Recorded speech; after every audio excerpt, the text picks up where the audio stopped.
Online message boards frequently circulate detailed blueprints claiming to map the engineering of functional anti-gravity spacecraft. They outline a design that wraps the entire craft in a volatile energy shield, labeled here as a continual plasma envelope. The propulsion relies on extreme fluid dynamics, using resonant shock waves to physically manipulate the vacuum of space.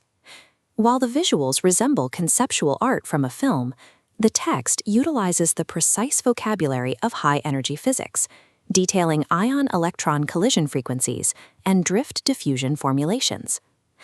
To determine if these blueprints are a hoax or a classified reality, we must test their mechanisms against humanity's most complex scientific endeavor, nuclear fusion. The blueprint requires maintaining a stable 150 million degree plasma state around a moving object, a condition that represents one of the most difficult thermal management problems in science. Here on Earth, the only place we actually do this kind of extreme containment is inside a massive tokamak fusion reactor. As these polar plots show, keeping superheated matter from melting the reactor walls requires engineering force-free magnetic fields to cage the volatile energy. On Earth, the resulting immense pressure is countered by literal nuts and bolts anchoring the facility. If stabilizing this plasma is difficult in a facility bolted to the Earth, doing so on a mobile frame requires solving for instabilities and N losses that have challenged physicists for over 50 years. The schematic also details an internal engine, a closed-cycle plasma alternator that generates power by moving plasma in a continuous loop. This concept is known in aerospace as magnetohydrodynamics. Specifically, it involves the propulsion of a diamagnetic plasmoid. The core mechanic involves a highly conductive plasma ball interacting with a traveling magnetic wave. Because it's highly conductive, magnetic field lines cannot easily diffuse into it.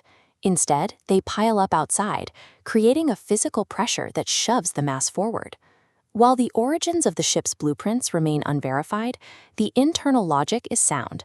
Magnetic flux can indeed act as a physical, propulsive pressure. The document's most extreme claim is that a craft can achieve weightlessness by manipulating the permittivity of free space. The idea is grounded in the quantum vacuum. Empty space is actually boiling with virtual electron-positron pairs popping into existence and annihilating.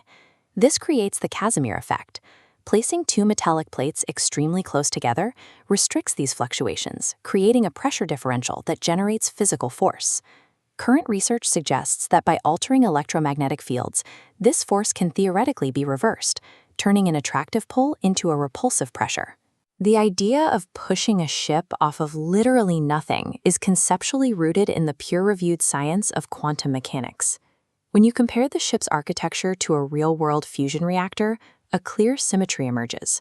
A tokamak acts as a cage. It uses magnetic fields to crush plasma inward, attempting to ignite a synthetic star. This spacecraft blueprint describes the exact inverse, using that same plasma to push outward against the quantum vacuum to achieve lift. Whether these blueprints represent a secret black project or an internet legend, the mechanisms they describe, from diamagnetic propulsion to vacuum manipulation, are subjects of active research. Mastering these forces is the path toward leaving the atmosphere without the constraints of chemical rockets.